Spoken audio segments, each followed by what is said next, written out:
À Los Angeles, les représentations des corps féminins ne manquent pas.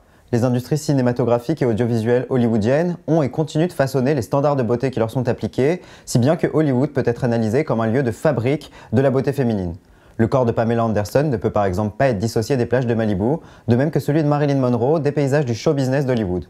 Dans ma thèse, je développe ces perspectives en qualité de géographe en m'intéressant aux liens qui existent entre corps féminin et espace dans le cadre d'une étude appliquée à Los Angeles. Et j'aimerais que cette réflexion sur Los Angeles, alors comprise comme ville de fabrique des corps féminins supposément beaux, donne lieu à une analyse des inégalités sociales, économiques, politiques qui structurent l'espace de la ville de Los Angeles.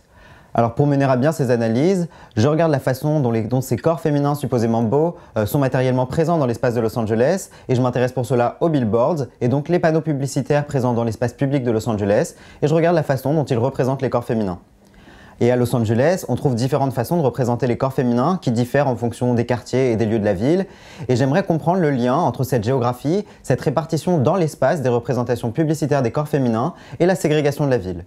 Cela nécessite de savoir où sont représentés quel type de corps féminin à Los Angeles et ensuite pourquoi. Pourquoi trouve-t-on tel corps féminin représenté à tel endroit à Los Angeles?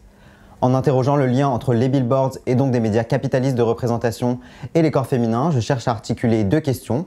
Premièrement, comment est construite la ville de Los Angeles et les inégalités sociales, économiques, politiques qui distinguent ces différents quartiers et font la ségrégation de la ville.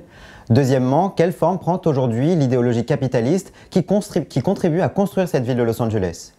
En interrogeant les corps, je cherche à montrer que l'idéologie capitaliste contribue à discipliner et à ségréguer les corps dans l'espace et participe en cela de la traduction dans l'espace d'inégalités de classe, certes, mais aussi d'inégalités raciales et patriarcales. Alors pour répondre à ces questions, j'applique une méthodologie en 3 temps. Premièrement, en photographiant systématiquement les images de corps féminins médiatisés dans les billboards de différents quartiers de Los Angeles. Alors cette étape, elle sert à montrer à quels quartiers sont associés quelles normes de représentation des corps féminins. Et je complète cette étape en réalisant des entretiens et des parcours commentés à Los Angeles. Et j'interroge enfin la performativité de ces représentations publicitaires, c'est-à-dire leur capacité à discipliner et à transformer les pratiques des corps féminins dans l'espace. Et je réalise pour cela des observations des pratiques des habitantes de différents quartiers de Los Angeles afin d'étudier le lien entre ces représentations publicitaires des corps féminins et les manières d'habiter visibles dans chaque quartier. Grâce au contrat doctoral du pôle Californie de l'Institut des Amériques, je bénéficie d'un accès privilégié à mon terrain, ce qui me permet de réaliser des collectes de données à différents moments et donc d'étudier l'évolution dans le temps de ces campagnes publicitaires et d'être en somme au cœur de la compréhension de la transformation de la ville de Los Angeles.